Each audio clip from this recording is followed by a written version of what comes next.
네, 여러분 안녕하세요. 노가당TV입니다. 자, 롯데건설 채용이 시작이 됐습니다. 6월 19일부터 7월 4일까지 현재 접수를 받고 있고요. 전형 절차를 보면 서류가 접수되고 서류가 통과가 되고 바로 인적성 전형이라고 해서 L탭, 롯데탭이겠죠. 롯데탭을 보게 되고요. 그 다음에 면접 전형이 진행이 됩니다. 그 다음에 이제 건강검진 그리고 최종 합격으로 이어진다라고 보시면 될 것 같아요. 우선은 직무를 보시면은 직무가 총 한 25개 정도가 나왔습니다. 모든 직무가 다 쪼개져 있죠. 직군별로 뽑는 건설회사가 최근에 많이 없어지는 추세입니다. 이게 예전에는 직군으로 뽑아서, 즉 건축직으로 뽑아서 해당 직무에 대한 포지션은 인사팀에서 보통 OJT가 끝난 이후에 이제 결정을 했다라고 하면은 지금은 딱 그 직무에 맞는 인원을 맞춰서 뽑겠다라는 거. 이렇게 뽑으면은 일단 우리 입장에서는 조금 불리하다라고 할 수가 있습니다. 왜냐하면은 해당 직무별로 실질적으로 요구하는 직무 역량이 조금씩 틀리죠. 같은 건축이라고 하더라도 건축 시공직으로 지원하는 것과 건축 설계 그리고 건축 자재 구매 그리고 건축 품질 쪽으로 지원하시는 것은 확실히 그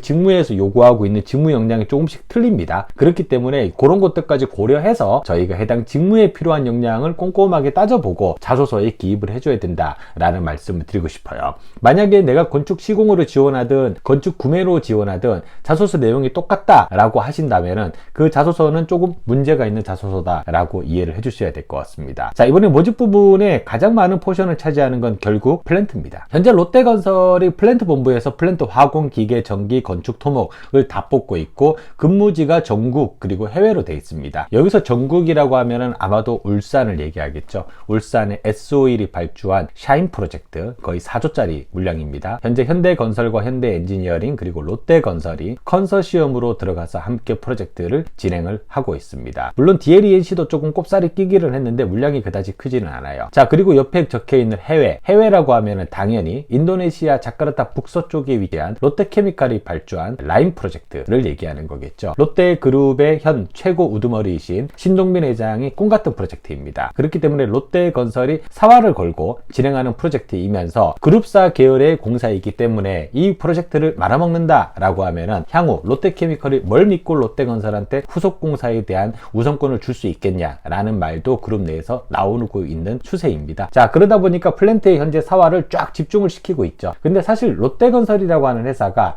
플랜트 사업본부가 신설된 지 채 10년이 되지 않았습니다. 자, 그렇기 때문에 그만큼 회사가 갖고 있는 실적이라든가 프로세스 이런 부분들이 상당히 적죠. 타 건설사 10대 건설사에 비교했을 때 롯데가 현재 시공평가 순위가 거의 8위권인데 이 8위라고 하는 이름이 약간 무색할 정도로 플랜트 쪽에서는 실질적으로 그만큼의 실적이나 성과를 가지고 있지 않습니다. 예, 그러다 보니 아무래도 이제 회사 자체 시스템이 부족하면 뭐에 의존하게 돼 있죠? 개인의 역량에 의존하게 돼 있죠. 그래서 최근에도 많은 경력 사원들을 뽑아서 샤인 프로젝트와 라인 프로젝트를 수행할 수 있는 인력들을 대거 영입하고 있다라고 보시면 되고요. 플랜트 쪽으로 만약에 내가 건축인데 플랜트 건축으로 지원할 거다 라고 했을 때 본인은 그러면은 가지고 가야 되는 키워드가 뭐가 되는 거죠? 이 플랜트에 입사했을 때 나아가게 되는 프로젝트 샤인이나 라인 이 두 프로젝트는 어떤 프로젝트입니까? 페트로케미컬 프로젝트죠. 저희가 플랜트에서 흔히 3개의 카테고리로 구분을 합니다. 오일, 가스, 페트로케미컬, 석유화학이죠. 그리고 마지막으로 파워, 발전을 얘기합니다. 여기에서 롯데건설의 플랜트 사업본부가 진행하는 대규모 메가 프로젝트는 모두 페트로케미컬 프로젝트입니다.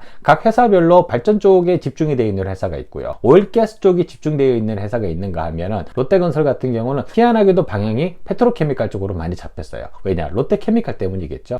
롯데케미칼을 위해서 공장을 증축하고 유지보수를 해줄 수 있는 업무가 롯데건설이 현재 가지고 있는 장점 중에 하나인데 롯데케미칼 자체가 페트로케미칼 회사니까 아무래도 플랜트 사업본부의 사업 방향이 그쪽으로 많이 흘러간다라고 보시면 됩니다. 그래서 롯데건설이 향후 가지고 있는 어떤 수주 경쟁력이나 어떤 성장 동력 자체는 플랜트 내에서도 석유화학이라고 우리가 주로 석화라고 부르죠. 이 석화 쪽에 집중되어 있는 사업에서 많이 발생이 될 것이다 라는 부분이 여러분들이 쓰는 자소서에 무조건 포함이 되어야 된다 라고 이해를 해주시면 될 것 같아요.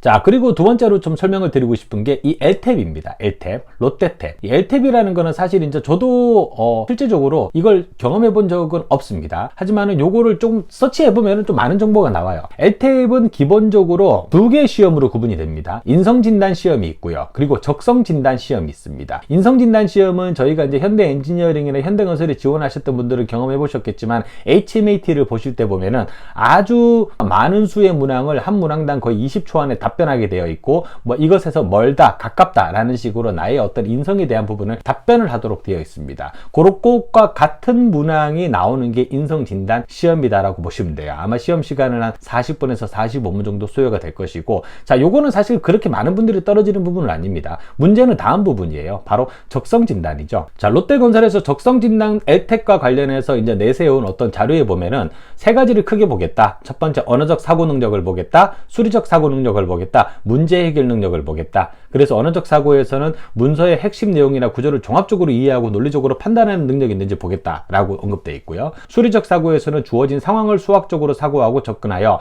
정확하게 분석하고 해석하는 능력을 보겠다. 문제 해결 능력은 업무 이슈 사항을 복합적으로 판단하여 핵심 이슈를 도출하고 필요 자원을 적절히 판단 및 분석할 수 있는 능력이 있는지를 보겠다라고 되어 있습니다. 도통 무슨 말인지 이해하기 어렵습니다. 결론은 뭘 얘기하는 겁니까? 실제 업무를 보게 되면서 다루어야 되는 툴이라든가 실제 업무를 보게 되면서 향후 롯데건설에서 맞닥뜨리게 되는 어떤 상황에 대해서 어떤 식으로 문제 해결하는지를 보겠다라고 하는 게 이 롯데 적성검사에서 물어보는 키포인트다라고 이해를 해주시면 될 것 같아요. 그러다 보니까 실제로 풀어야 될 문제들이 메일이나 메신저로 제공이 됩니다.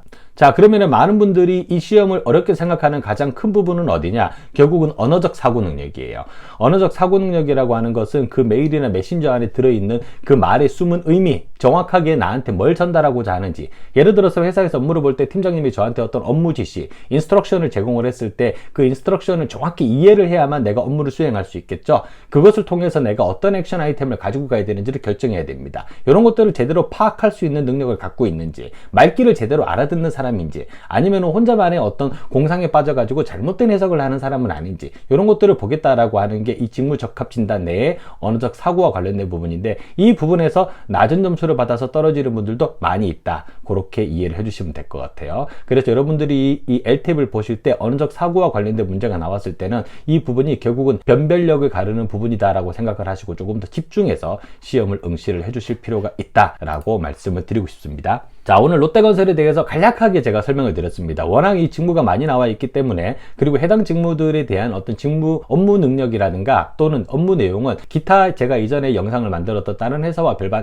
다르지 않기 때문에 하나하나 짚으면서 넘어가지는 않았어요. 하지만은 여기에 다시 한번 말씀드리지만 직무가 더 쪼개져 있으니까 아무래도 그 해당 직무에 대한 키워드가 조금씩 달라져야 한다는 점. 구매라고 하면은 구매 파트에서는 시공과는 다른 용도가 필요하겠죠. 네, 아무래도 구매와 관련된 부분은 구매 공정 관리라든가 또는 구매와 관련된 부분에 어떤 하자가 발생되지 않음으로써 프로젝트에 기여할 수 있는 부분을 내가 습득하고 내 경험치에서 끌어오겠다 라고 하는 식의 어떤 문구가 들어감으로써 내가 구매 파트에서 필요한 직무 역량을 끄집어낼 수 있는 그런 내용이 자소서에 포함이 되어야 한다 라고 말씀을 드릴 수가 있을 것 같습니다. 자, 아직 시간이 조금 남았지만은 부디 자소서 작성을 마무리를 잘 하시고 모두들 서류 통과하셔가지고 롯데탭 한번 꼭 응시를 해보시기를 기원하겠습니다.